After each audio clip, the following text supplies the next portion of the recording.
This is a requested video on how I raised 6 children frugally and how I did that without them feeling like they were being left out of things, without them feeling like their peers had more than they did. And so I hope you will stick around.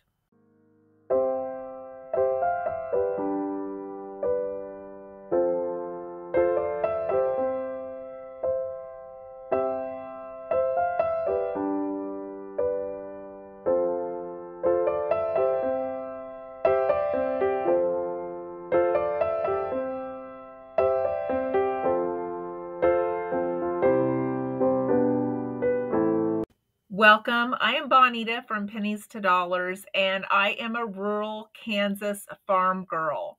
And I retired at the end of October at 57, and I share tips and tricks on my frugal life, my early retirement journey, and I hope that these videos are helpful to you. Now, I had a request about doing a video on how to raise kids frugally. My kids are now 25 to 41. They have all been through college. I paid for the first 4 years of college.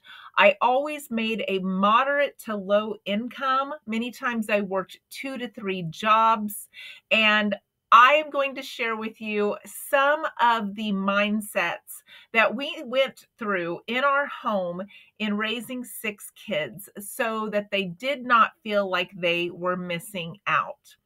First of all, I just want to emphasize, and I've said this another time, you set the traditions and you set the pace in your own home. So the kids will grow up getting used to following your lead.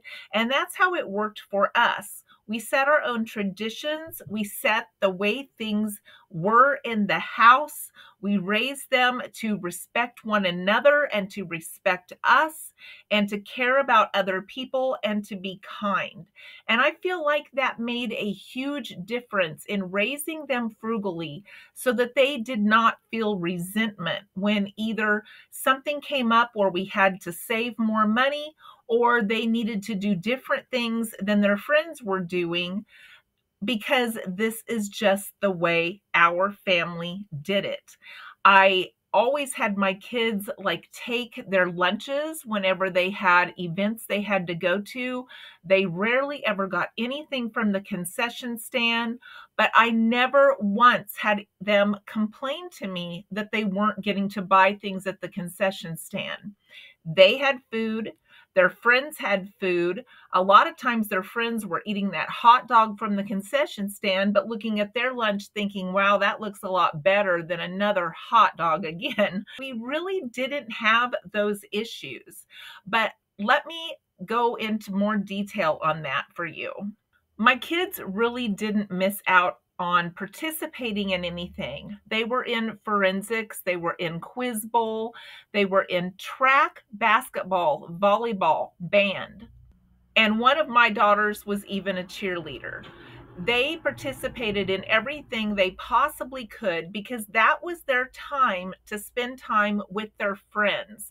And I felt like being on a team, no matter whether it was academic or athletic, was very important. And they learn so much from being on a team that I just did not want them to go without those experiences. So my kids were encouraged to participate in every single thing that they could. Now, there was extra costs associated with this. As I'd mentioned in another video, you had to have a t-shirt that matched whatever team you were on, it seemed, for every single event, every single year, for every single kid. We had to buy cheerleading uniforms. We had to pay for them to go to camp. We had to pay to play for them to be in sports. All of these came with amounts that we budgeted into our budget because we felt it was that important for them to be involved. But even as time went on, and even as they're getting up and packing their lunches to go to these events, and we're dropping them off at the school at maybe 5 in the morning and then meeting them to watch them in the event maybe at 9 or 10 o'clock, there was never resentment among each other.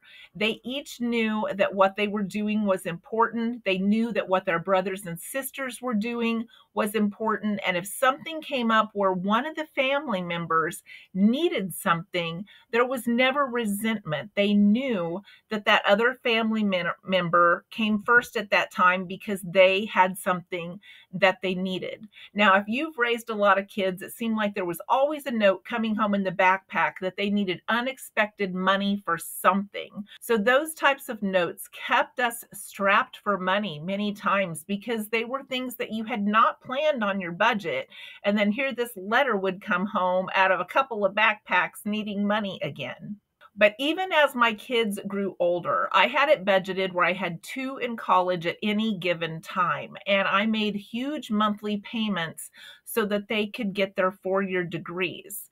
And at one point, I had two sons that were close in age that decided within 2 to 3 weeks of each other to drop out of college. And my heart was sunk. I was so devastated because education was always stressed in our family.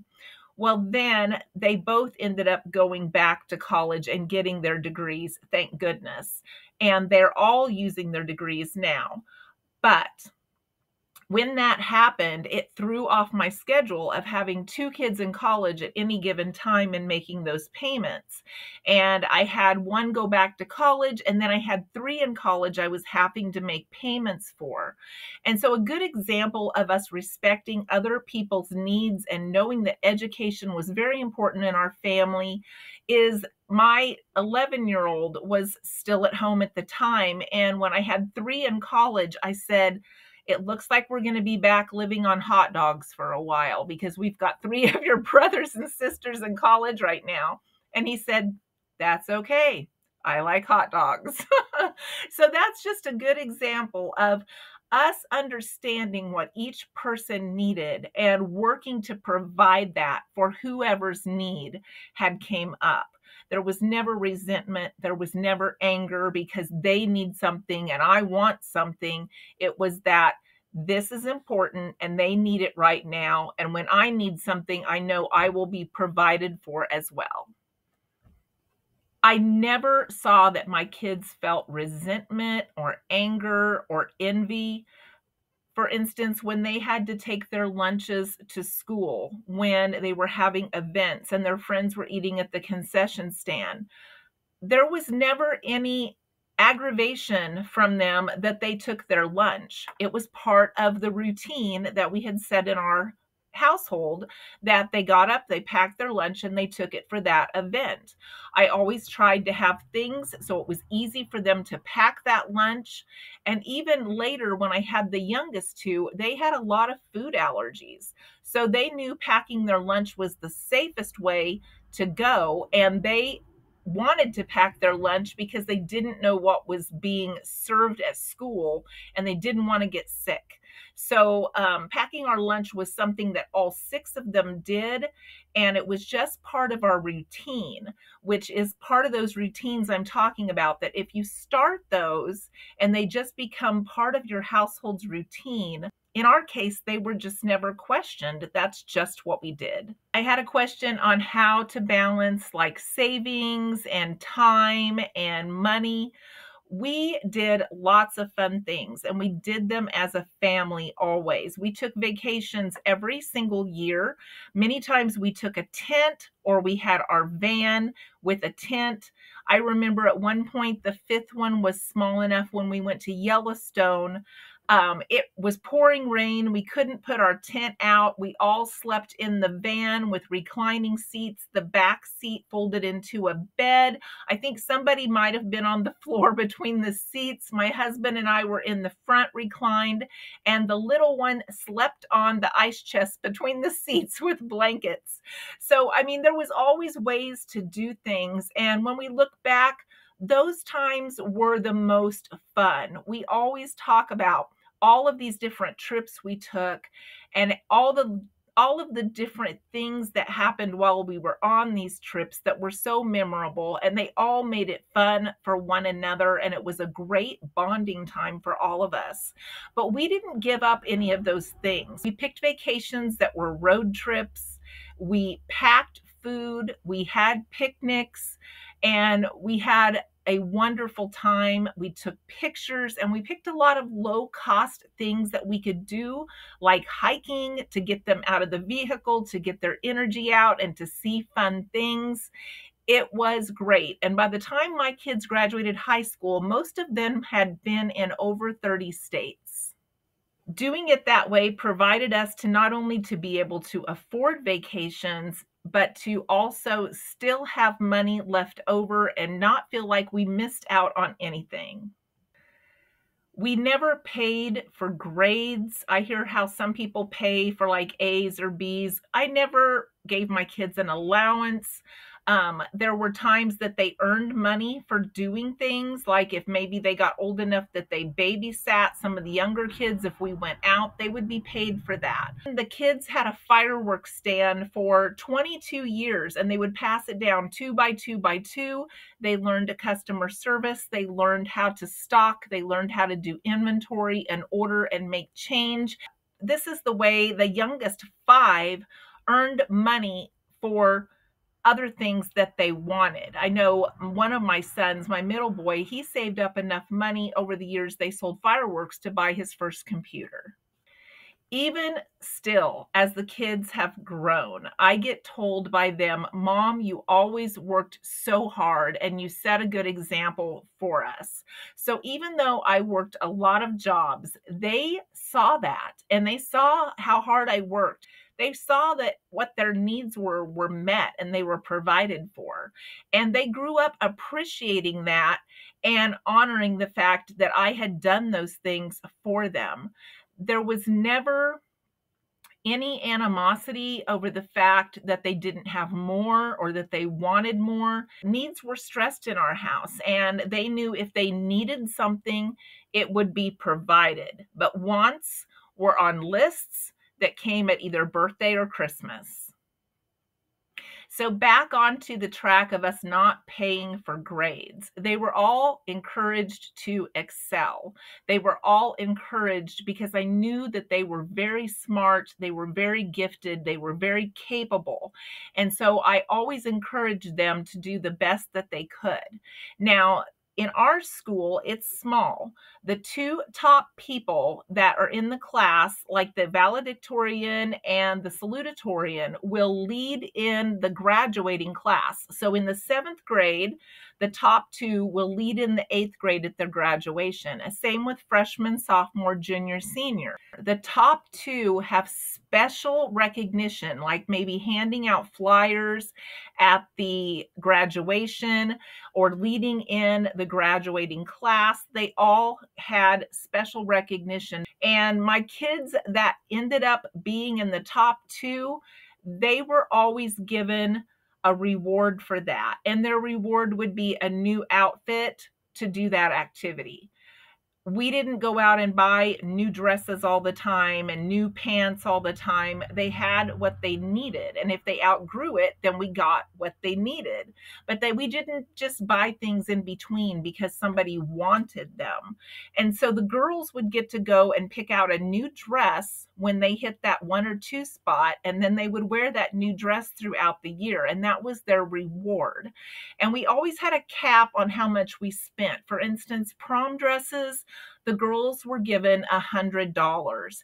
Their friends were spending $300 and $400. Their limit was $100. We would go out, spend the whole day, check all of the clearance racks like at Dillard's, at JCPenney's, and we would find the dress that fit them, that they loved. No one knew their dress was a quarter of the price of everyone else's. It was just as beautiful and elegant as everyone else's. It just was on last year's discount rack. So we did this every single year. We were always able to stay within budget for that, and they always looked beautiful. So those are some of the things that I did to stay in budget, raising my kids, where they all got what they needed. They were all used to the way that we did things. No one complained. Everybody respected one another. Everybody wanted each person in the family to have what they needed. And it was just never that type of environment from the beginning. At one point, I even went back to college between the fifth one and the sixth one so that I could get the last 2 years of my bachelor's degree because it was important to me so that I could become the nursing home administrator so I could afford to put all of them through college.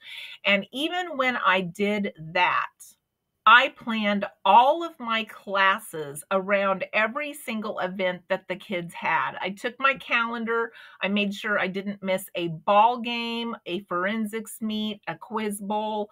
I planned all of my college classes where I could still go to all of their events.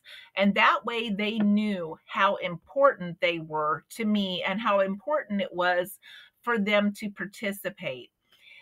I saw so many times that parents never came to even one ball game, and maybe the parents just lived a few blocks away, but they never showed up to one ball game. My middle daughter has been a high school teacher for about 10 years, and she coached volleyball for one season. And a bunch of the girls would show up and not even have a lunch for an all-day tournament. And her husband and her would buy like Lunchables and bring it to feed them and bring water to feed them. So when people ask, did your kids feel bad about taking a lunch? They had food. That was what they needed. That was the important thing. And I see so many people today that don't always even have that. So I don't feel like they missed out on anything. They don't have bad memories of growing up. They knew we were a large family. They knew that our family was going to live differently than maybe someone with one or two children that had 2 or 3 bathrooms and a bedroom for everyone. We were more crowded.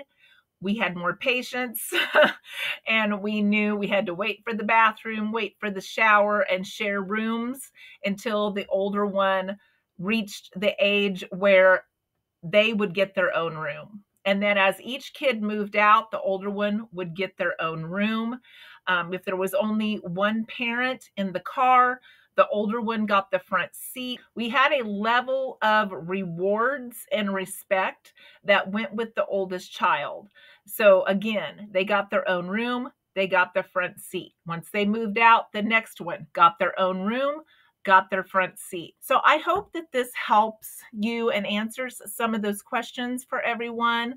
I'm so thankful for the topic ideas. If you have any more, please let me know and I will try to address them. And I hope you have a great week.